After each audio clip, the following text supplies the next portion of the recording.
para wargi sadaya, wilujeng patepang dina acara Sabda Sunda. Mugia janten berkah kanggo urang sadayana. Mangga wilujeng ngadangukeun.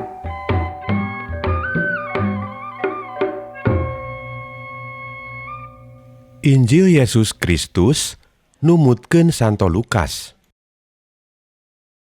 Dina hiji poe Sabat Yesus angkat. Jalana ngalangkung kebon gandum. Murid-muridna maripit gandum sababaraha ranggeui, digarelang tuluy di dalahar. Sawatara urang Parisi naranya pokna, kunaon maraneh ngalanggar hukum agama urang, migawe anu dilarang dina poe Sabat. Diwaler ku Yesus. Tacan ngaos kitu carita Daud, kumaha waktu anjeunna jeung pangiringna lapar. Anjeunna lebet ka bait Allah, nyandak roti pangbakti ka Allah, sarta terus dituang pangiringna. Padahal, nurutkeun hukum agama mah, eta roti teu meunang didahar ku sambarang jelema. Ngan imam bae anu meunang ngadahar. Geus kitu saurna deui, Putra Manusa teh gustina poe Sabat. Dina poe Sabat deui, Yesus lebet ka imah ibadah ngawulang. Didinya aya hiji jelma, leungeun katuhuna kemper. Sawatara guru agama jeung urang Parisi kacida harayangeunana sangkan Yesus midamal kasalahan, ambeh bisa didakwakeun. Kusabab kitu maranehna kacida ngarawaskeunana, sugan bae anjeunna nyageurkeun dina poe Sabat. Tapi Yesus uninga kana palikiranana, tuluy ngalahir kanu kemper tea. Kadieu, nangtung dihareup. Eta jelema nangtung tuluy nyampeurkeun. Yesus mariksa ka maranehna. Kaula rek nanya, pagawean naon anu diidinan ku hukum agama urang dina poe Sabat? Nulungan atawa nyilakakeun? Ngarahayukeun nyawa jelema atawa ngabinasa? Jalma-jalma ku anjeunna diteuteub, socana nguriling.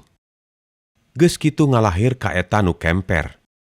Angkatkeun eta leungeun, lempengkeun. Manehna nurut, sarta leungeunna tuluy cager. Guru-guru agama jeung urang Parisi kacida arambekeunana, tuluy baradami kudu dikumahakeun Yesus teh. Ari Yesus terus angkat ka hiji pasir seja sembahyang. Sapeupeting anjeunna di eta pasir naneda ka Allah. Sanggeus bray beurang, murid-muridna disalaur, tuluy dipilih 12 urang.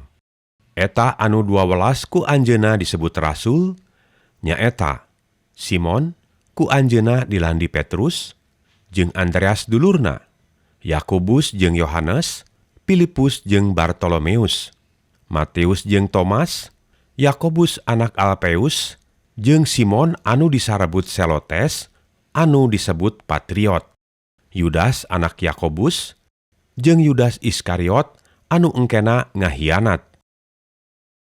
Yesus lungsur ti pasir jeung rasul-rasul, reg liren tuluy ngadeg di nu datar jeung murid-muridna anu loba. Jelema-jelema geus ngagarimbung daratang ti sakuliah Yudea, ti Yerusalem, jeung ti kota-kota basisir Tirus jeung Sidon.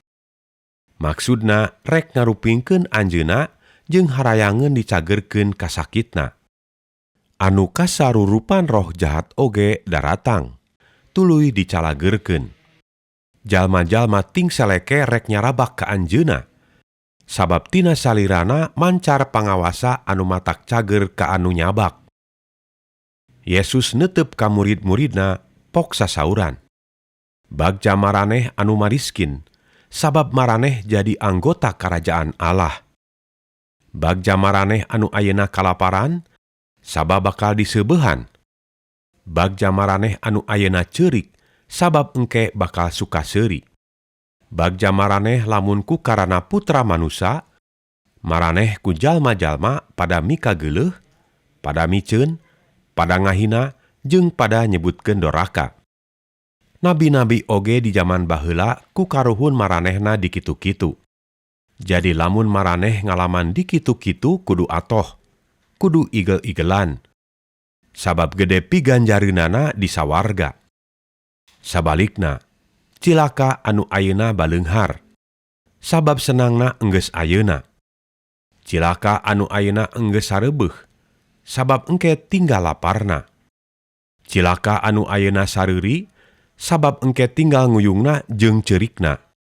Cilaka maraneh lamun jelema-jelema pada maruji ka maraneh. Sabab eta anu maruji teh teu beda ti karuhuna anu maruji ka nabi-nabi palsu. Kamaraneh anu ayeuna ngadarengekeun piwuru kami meupeujehan.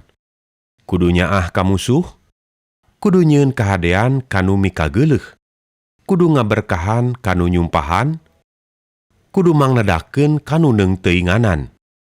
Lamun aya jelema nampiling pipi maraneh sabelah, keun sina nampiling nu sabelah deui. Lamun jubah maraneh aya nu nyokot, bikeun jeung bajuna. Anu barang penta kudu dibere, jeung lamun kaboga maraneh naon bae aya nu nyokot, ulah dipenta deui. Pilampah ka batur lampah anu kumaraneh diharep, malar batur oge milampah kitu ka maraneh. Sabab aringan mika nyaah kanu nyaaheun deui ka maraneh mah, naon jasa maraneh? Jelema dosa ge ari kanu mika nyaah mah nyaaheun. Jeung ari nyieun kahadean ngan ka jelema anu nyieun kahadean ka maraneh bae mah, naon jasa maraneh? Jalma dosa ge osok kitu mah. Jeung lamun daek mere nginjem ngan kanu bisaeun mulangkeun bae mah, naon jasa maraneh?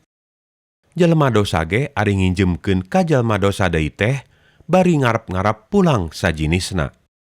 Ulah kitu, ka musuh kudu nyaah, kudu daek mere kahadean ka maranehna. Ari mere nginjem ulah bari ngarep-ngarep pulang deui. Lamun bari sakitu, gede piganjaraneun maraneh, tur bakal dijadikeun putra-putra Allah nu Maha Agung.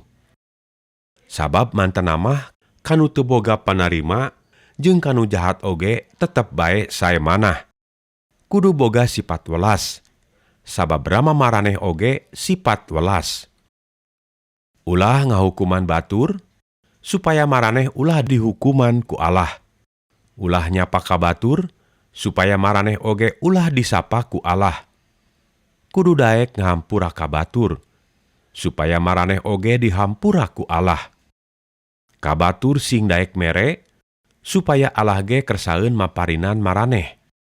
Tur maparina teh sapinuhna takeran, diborolokeun sabisana maraneh nyangga.